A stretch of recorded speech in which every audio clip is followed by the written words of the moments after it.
की शुरुआत रिसा नाम की एक लड़की को दिखाते हुए होती है जो रोते रोते पियानो बजा रही है। इसके बाद जब वह घूमकर पीछे देखती है तब रिसा 3 बच्चे देखती है और सीन फ्लैशबैक में चला जाता है। यह कहानी उस समय की है जब रिसा बहुत छोटी थी और अपनी माँ के साथ ग्रैंडमा के घर में रहती थी। रिसा के फादर काम के सिलसिले में विदेश में रहते थे और कुछ महीनों बाद 5-6 दिनों के लिए आते थे। रिसा की ग्रैंडमा की तबीयत बहुत ज्यादा खराब चल रही थी और उनका सारा समय अब हॉस्पिटल में कट रहा था। रिसा की माँ भी अपने हस्बैंड को इकोनॉमिकली सपोर्ट करने के लिए प्रेग्नेंट होने के बावजूद बाहर काम पर जाती थी और इसी कारण रिसा का समय उसके घर पर ही कटता था। कभी कभी रिसा इतना ज्यादा अकेला महसूस करती थी कि उसे बहुत अजीब फील होने लगता था। आज रिजा का बर्थडे है और रिजा की इच्छा यह है कि वह अपना बर्थडे अपनी माँ के साथ सेलिब्रेट करे, लेकिन रिजा की माँ आज शाम तक घर नहीं आई है। बहुत देर तक वेट करने के बाद रिजा खुद ही केक लेकर अपना बर्थडे मनाती है और आंख बंद करके ऊपर वाले से यह विश मांगती है कि इस साल उसके पास एक फ्रेंड हो। रिजा के इतना कहते ही हम बैकग्राउंड में कुछ बच्चों के खेलने की आवाज सुनते हैं। जब रिजा ध्यान से सुनती है तो यह आवाज उसके बेडरूम से आ रही थी। जब रिजा अपने बेडरूम में जाती है तब उसे पता चलता है कि यहाँ 3 बच्चे मौजूद हैं जो आपस में खेल रहे हैं और जिनके नाम यानसेन, पीटर और विलियम हैं। रिसा भी इनके साथ खेलना शुरू कर देती है। इसी बीच रिसा की माँ घर आती है और फ्लोर पर स्क्रैच देखकर रिसा से पूछने के लिए जाती है, लेकिन रिसा सोई हुई थी इसलिए वह चली जाती है। अगले दिन सुबह उसकी माँ उसे उसका बर्थडे प्रेजेंट देती है और कहती है, रिसा जब तुम घर में अकेली रहोगी तो फर्श पर स्क्रैचेस मत करना। इस बात को सुनने के बाद रिजा कहती है, मैंने तो कुछ भी नहीं किया।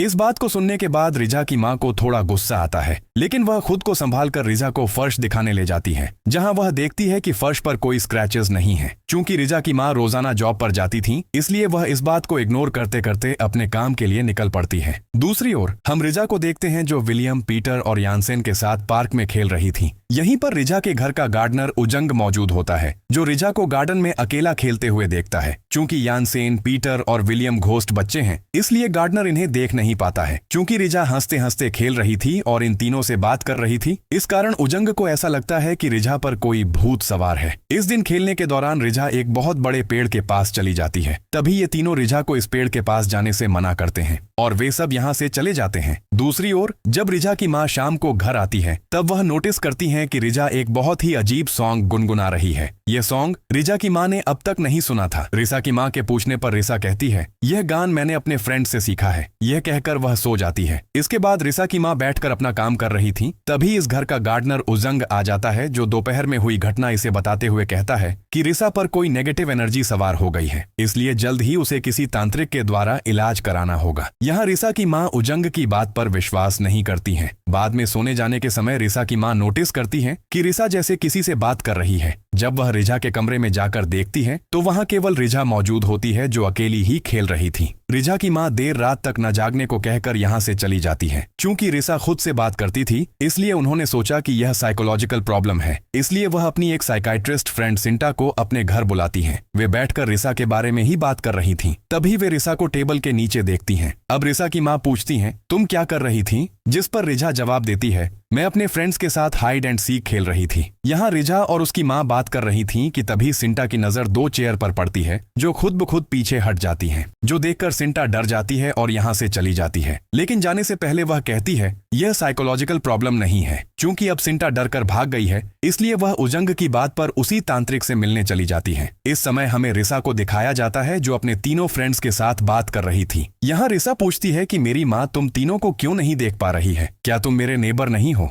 जिस पर ये तीनों कहते हैं, नहीं। यहाँ हम जानते हैं कि हालांकि वे तीनों अलग अलग देशों के हैं लेकिन इसी घर में उनकी मृत्यु हुई थी। वे पूछते हैं, क्या तुम हमसे डर रही हो? रिसा कहती है, नहीं। इसके बाद वे पूछते हैं, क्या तुम हमारे साथ अभी भी खेलना चाहती हो? रिसा जवाब देती है, मैं हमेशा तुम्हारे साथ खेलना चाहती हूँ। तभी रिसा की माँ तांत्रिक को लेकर घर आ जाती है। इसके बाद यह तांत्रिक कुछ रिचुअल परफॉर्म करता है और रिजा को जल्दी से ढूंढ निकालने के लिए कहता है। इसके बाद हम यानसेन, पीटर और विलियम को एक साथ देखते हैं जो रिसा को लेकर बालकनी में पहुंचते हैं ताकि रिजा यहाँ से कूदकर अपनी जान दे दे, ताकि वे हमेशा के लिए एक साथ खेल सकें। रिसा बालकनी से कूदने ही वाली थी तभी रिसा की माँ यहाँ पहुंच जाती है और रिसा को पकड़कर पीछे ले आती है। इसके बाद यह तांत्रिक बताता है कि रिसा के पास कुछ सुपर सुपर पावर है जिसके जरिए वह सोल को देख सकती है या उनसे बात कर सकती है। इसके बाद तांत्रिक अपने तंत्र मंत्र और विद्या से यानसेन, पीटर और विलियम का असली चेहरा रिसा को दिखाते हैं, जो देखकर रिसा बहुत ज्यादा डर जाती है और चिल्लाकर बेहोश हो जाती है। इस घटना के बाद रिसा ने उन तीनों को और नहीं देखा। सीन कट होकर हमें 8 साल बाद का सीन दिखाया जाता है, जहां हम जानते हैं कि उस घटना के बाद रिसा और उसकी मां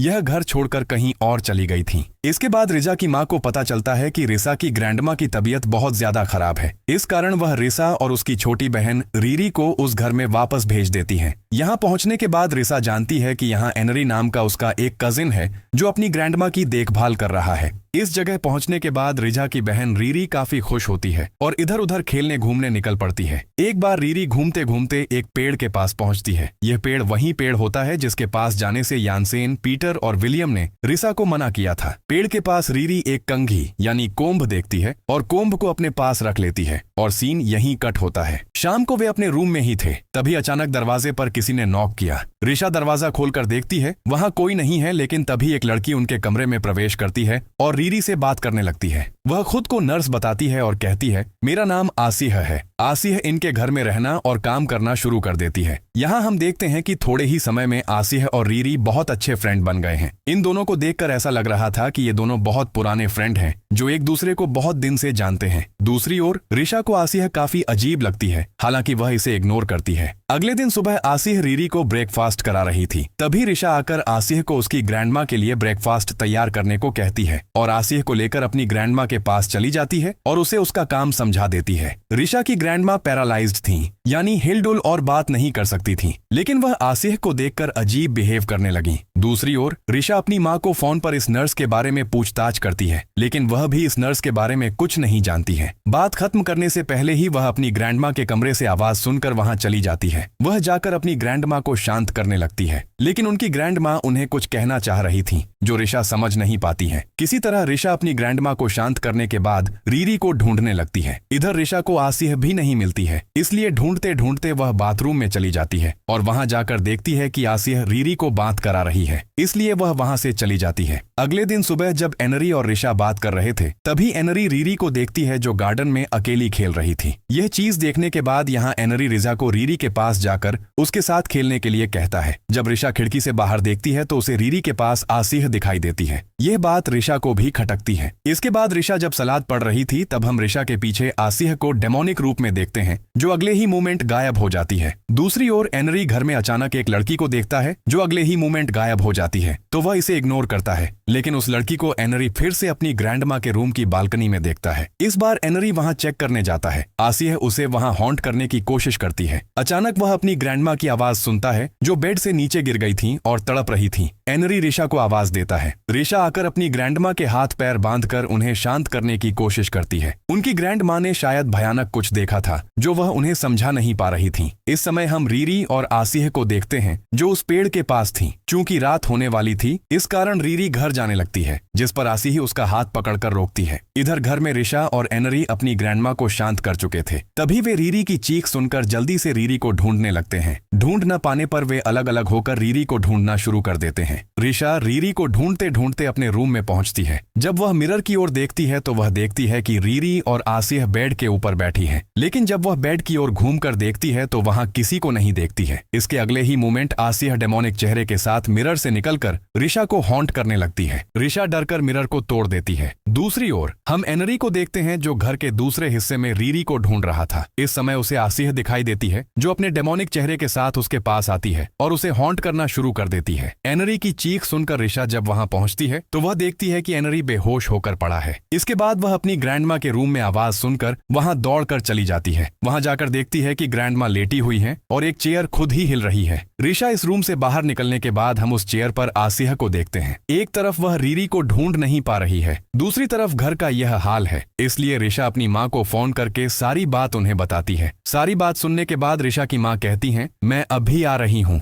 रिशा रोते रोते अपने बचपन के घोस्ट फ्रेंड्स को याद करती है, यानी वह सोचती है कि घोस्ट की प्रॉब्लम का सॉल्यूशन कोई घोस्ट ही दे सकता है। इसलिए वह रोते रोते अपने पियानो के पास पहुंचती है और वही गान गाने लगती है जो विलियम, पीटर और यानसेन ने उसे सिखाया था। गाते गाते पियानो बजाना शुरू कर देती है। जब वह पीछे घूमकर देखती है तो उसे कुछ घोस्ट बच्चे दिखाई देते हैं। यह वही सीन है जो आपने फिल्म की शुरुआत में देखा था। अपने सामने यानसेन, पीटर और विलियम को देखकर रिशा काफी खुश होती है। वे रिशा से कहते हैं, तुम तो बड़ी हो गई हो। इसके बाद रिशा सारी घटना इनके साथ डिस्कस करती है। सारी बात सुनने के बाद यानसेन, पीटर और विलियम कहते हैं कि आसिह एक इविल घोस्ट है जो बच्चों को इस तरह अपने साथ ले जाती है, और तुम्हारी बहन को भी वह घोस्टों की वर्ल्ड में ले गई है। अगर तुम बहन को वापस लाना चाहती हो तो तुम्हें भी घोस्टों की वर्ल्ड में जाना होगा। रिशा अपनी बहन को बचाने के लिए घोस्टों की वर्ल्ड में जाने के लिए राजी हो जाती है और यानसेन, पीटर और विलियम के साथ कुछ रिचुअल परफॉर्म करते करते घोस्ट वर्ल्ड में पहुंचती है। घोस्ट वर्ल्ड में पहुंचने के बाद रिशा अपनी बहन रीरी को ढूंढना शुरू करती है। यहाँ रिशा को यानसेन, पीटर और विलियम रास्ता दिखाने लगते हैं। इस बीच रिशा की माँ एक तांत्रिक को लेकर अपने घर पहुंचती है और यह वही तांत्रिक है जिसने रिशा को इससे पहले एक बार बचाया था। रिशा की माँ अपनी दोनों बेटियों को ढूंढना शुरू करती हैं, लेकिन रिशा की माँ को उनकी एक भी बेटी दिखाई नहीं देती है, क्योंकि रिशा और रीरी दोनों ही घोस्ट वर्ल्ड में थीं।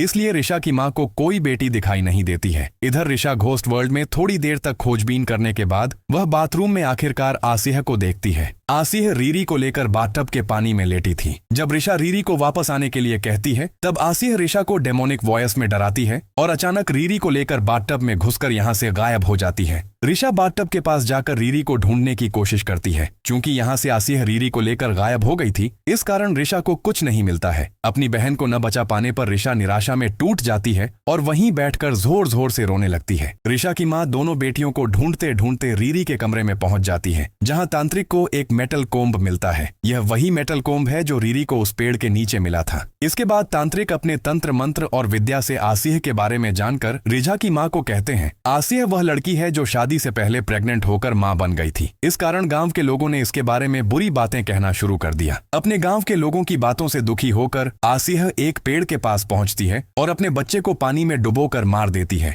अपने बेटे को मारने के बाद आसिह को बहुत दुख होता है और वह पास रखे मेटल कोम्ब से अपनी नस काटकर यहीं सुसाइड कर लेती है। आसिह के द्वारा मेटल कोम्ब से सुसाइड करने के कारण आसिह की सोल मेटल कोम्ब के साथ कंबाइन हो गई थी, और जब रीरी उस मेटल कोम्ब को अपने साथ लेकर आती है तो आसिह की सोल भी इसके साथ इस घर में चली आती है। आसिह के बारे में सब कुछ जानने के बाद तांत्रिक कहते हैं कि अगर तुम अपनी बेटी को वापस पाना चाहती हो तो तुम्हें इस मेटल कोम्ब को उस पेड़ के नीचे गाड़ देना होगा। तांत्रिक की बात सुनकर रिशा की माँ इस मेटल कोम्ब को उस पेड़ के पास जाकर गाड़ देती है। मेटल कोम्ब को गाड़ देने के कारण आसिह की आत्मा फिर से उस कोम्ब के साथ पेड़ के नीचे बंद हो जाती है, और तभी घोस्ट वर्ल्ड में हम देखते हैं कि रीरी का हाथ बाहर निकल रहा है। रीरी का हाथ देखकर रिशा रीरी का हाथ पकड़कर उसे खींचने की कोशिश करती है। तभी यानसेन, पीटर और विलियम आकर रिशा की हेल्प करते हैं और रीरी को टब से बाहर निकालते हैं। अपनी बहन की जान बचाने के बाद रिशा ह्यूमन वर्ल्ड में चली आती है। चूंकि यानसेन, पीटर और विलियम ने रिशा की हेल्प की थी, इसलिए उनकी दोस्ती और गहरी हो जाती है। इस घटना के बाद सब लोग इस घर को छोड़कर चले जाते हैं। मूवी के पोस्ट क्रेडिट सीन में एक दूसरी लड़की को देखते हैं जो इस पेड़ के पास आती है और हंसते खेलते इस कोम्ब को अपने हाथ में उठा लेती है, और यहाँ ये मूवी खत्म होती है। इस फिल्म की अगली कहानी धनुर 2 में दिखाई गई है। अगर आप धनुर 2 का एक्सप्लेन वीडियो देखना चाहते हैं तो मुझे कमेंट में बताइए।